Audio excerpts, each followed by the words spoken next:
ఉద్యమంలో నాలాంటి యువకులు ఎంతో మంది పార్టిసిపేట్ చేశారు. నేను కూడా పార్టిసిపేట్ చేశాను. అయినా ఆ రోజు ఎంత ఉద్యమం చేసినా ఆనాడు ఉన్నటువంటి పరిస్థితులలో కాలేదు.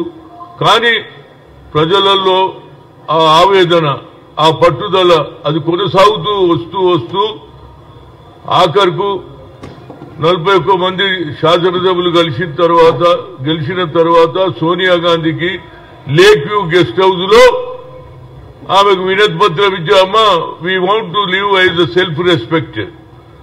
మేము ఈ ఆందోళన పెత్తనంలో ఉండలేము, మా సెల్ఫ్ రెస్పెక్ట్ తో బతకాలన్నది, మా బతుకు మేము బతుకుతామని అప్పటి నుంచి కొనసాగుతుంటే ఎప్పుడైతే చూసిండో 41 మంది సంతకాలు పెట్టగానే కేసీఆర్ కూడా ఆలోచన వచ్చింది, అరే ఇక ఇది కార్యక్రమం బాగుంది, కాంగ్రెస్ కూడా 41 మంది శాసనసభ్యులు సంతకాలు చేసి సోనియా గాంధీకి ఆయన ఉద్యమం పెట్టాడు.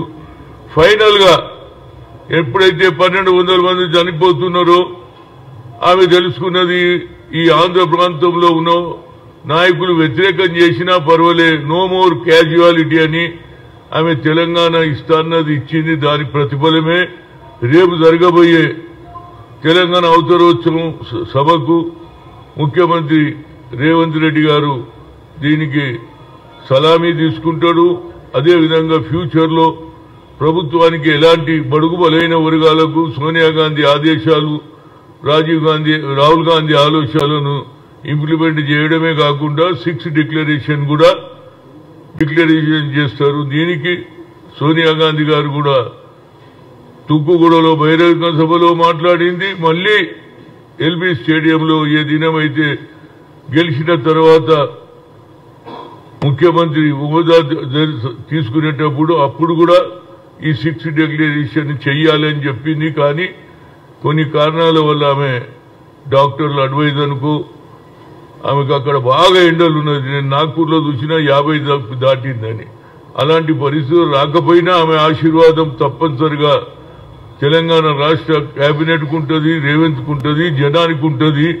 అమరవీరులకు కూడా ఎవరైతే సాక్రిఫైస్ చేశారో, మేము కూడా పార్లమెంట్ లో బిల్లు పెడితే లోక్సభలో మన పార్లమెంట్ మెంబర్లు, అది పొన్నం ప్రభాకర్ కావచ్చు, మధు యాజకి కావచ్చు, అదేవిధంగా బలరాం నాయక్, అందరు కూడా షెట్కర్ మొదలు పెడితే అందరు కూడా దీనికి మద్దతు ఇవ్వడం, దాని తర్వాతనే రాజ్యసభలో రావడం. రాజ్యసభలో Sushil Kumar సిండి being a home minister ఆయన వీళ్ళు ప్రవేశపెడుతుంటే సుజనా చౌదరి, సీఎం రమేష్ అడ్డుపడడం, ఆ కాగితాలు లాక్కోవాలని ప్రయత్నం చేసే సమయంలో అప్పుడు నేను కూడా అడ్డం పడ్డా, గట్టిగా మందలించినాం.